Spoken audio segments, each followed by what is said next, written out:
नमस्कार, पेश है इस हफ्ते का मुकाबला। मैं और विज्ञान प्रकाश इस वक्त मौजूद हूं मैं मुंबई में, इस मुल्क के फाइनेंशियल कैपिटल मुंबई में, और यहां से मैं ये खास मुकाबला आपके लिए लेकर आ रहा हूं क्योंकि सबसे बड़ी बात ये, और इसको जरा ध्यान से सुनिएगा, समझिएगा, मैं एक्सप्लेन करने की कोशिश करूंगा कि जब आप बड़ी बड़ी हेडलाइंस में ये पढ़ते हैं कि रुपया इतना गिरा या रूपी फॉल्स, और उसके कंपैरिजन में, उसकी तुलना में डॉलर इतना ऊपर चला गया, तो इंपॉर्टेंट ये समझना कि ये आपकी और हमारी जिंदगी पर असर क्या डालेगा। मैं कुछ बहुत सिंपल पॉइंट्स आपके सामने यहां पर रखना चाह रहा हूं, उसके बाद हम इस डिबेट में हम आपके आज के इस मुंबई के खास शो में मैं आपको अपने पैनल से मिलाऊंगा। पहली बात, हायर इन्फ्लेशन, यानी कि जो महंगाई की मार आप झेल रहे हैं, ये महंगाई की मार आपके लिए ज्यादा तकलीफदेह हो सकती है, इंटेंसिफाई हो सकती है अगर ये रुपया ऐसे ही गिरता रहा, क्योंकि सरकार कंट्रोल नहीं कर पाएगी जो दाम बढ़ेंगे फूड प्रोडक्ट्स और इसेंशियल कमोडिटीज के।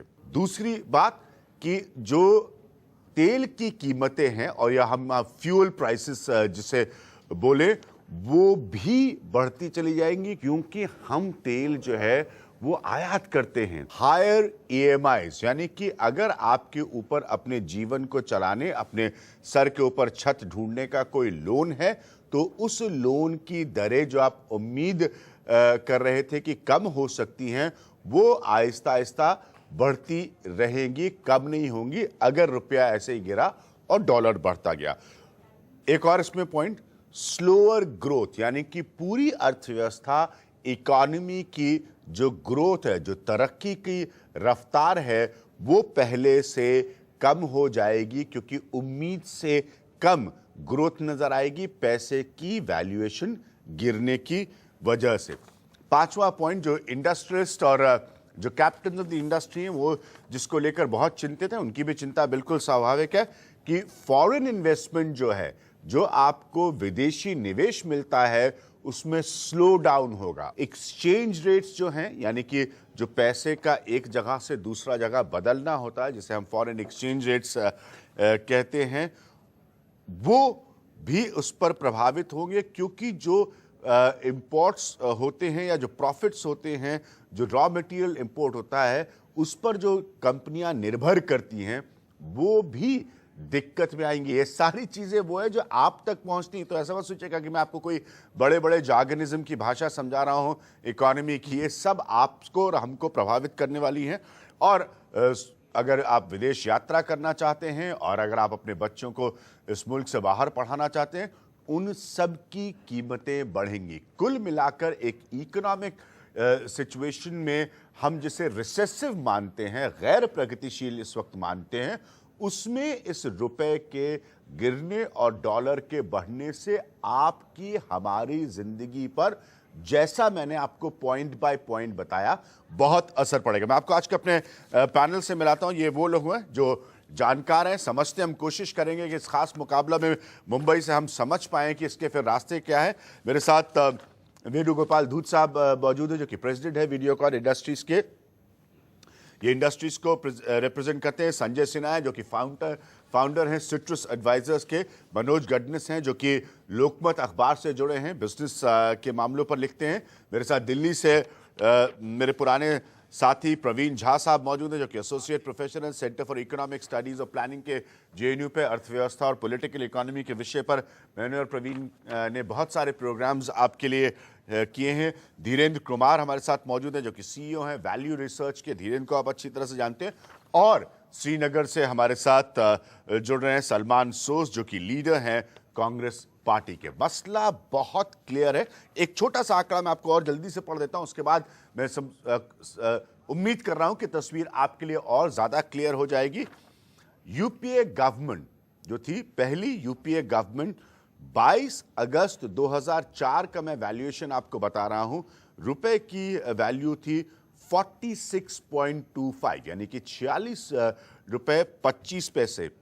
यूपीए 2 गवर्नमेंट आई 22 अगस्त 2009 का एक आंकड़ा मैं दे रहा हूं। ये सारे आंकड़े एक ही तारीख 22 अगस्त के हैं। रुपए की कीमत 48.50 पैसे। 22 अगस्त 2010 को इसी रुपए की कीमत 46.61 पैसे। 22 अगस्त 2011 को इसी रुपए की कीमत 45 रुपए 94 पैसे।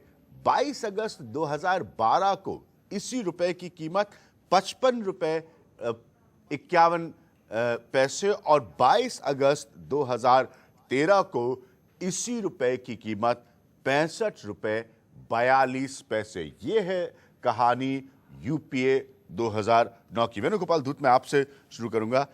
इंडस्ट्री में ऑनेस्टली मुझे बताइएगा, कितना पैनिक है या ये होप है, उम्मीद है कि गवर्नमेंट सबको संभाल लेगी?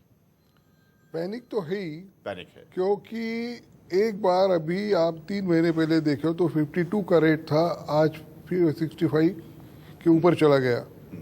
पैनिक है, पर इंडस्ट्री में जो इंडस्ट्री चलाता है, जो ट्रेड चलाता है, वो समझता है कि पैनिक कभी भी आ सकता है, तो हमेशा आदमी रिजर्व लेके चलता है। पैनिक आया है, ये खाली हमारे देश में नहीं, आप देखिए ये क्वांटिटेटिव रिस्ट्रिक्शन जो यूएसए ने हटा दिए, उसके कारण पैसा यहाँ से पूरा अभी यूएसए जा रहा है। तो इमर्जिंग मार्केट जितनी भी है, जैसे रशिया लीजिए आप, साउथ अफ्रीका लीजिए, इंडोनेशिया, ब्राजील, इनकी सबकी करेंसी घटी है, हमारी बहुत ज़्यादा घटी है। और इसका एक ये पैनिक बहुत थोड़ा ज़्यादा हो चुका है। तो धीरे धीरे इंडस्ट्री अपना संभाल लेगी, पर आप देखिए जनता को कितनी तकलीफ होगी। जनता को ये तकलीफ होगी कि प्राइसेस जो है वो अब हर धीरे धीरे बढ़ने लगेंगे। अभी टाइम आ गया था कि प्राइसेस धीरे धीरे नीचे आ रही, इन्फ्लेशन कंट्रोल में आ रहा था, आईआईपी नंबर ठीक हो रहे थे। अचानक ये जो सदमा आया है, इससे काफ़ी बड़ी हानि हो सकती है। और इसके लिए चिदम्बरम साहब देश विदेश में ऑल ओवर द वर्ल्ड घूम रहे, इंडिया का प्रचार कर रहे।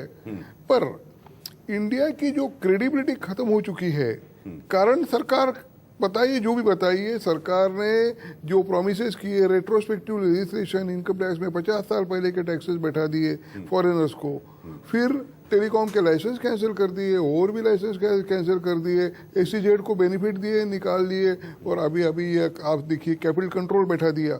तो ये सब बातों से फॉरेनर्स बड़े नाराज हो गए और वो पैसा डालने से इनकार कर रहे हैं।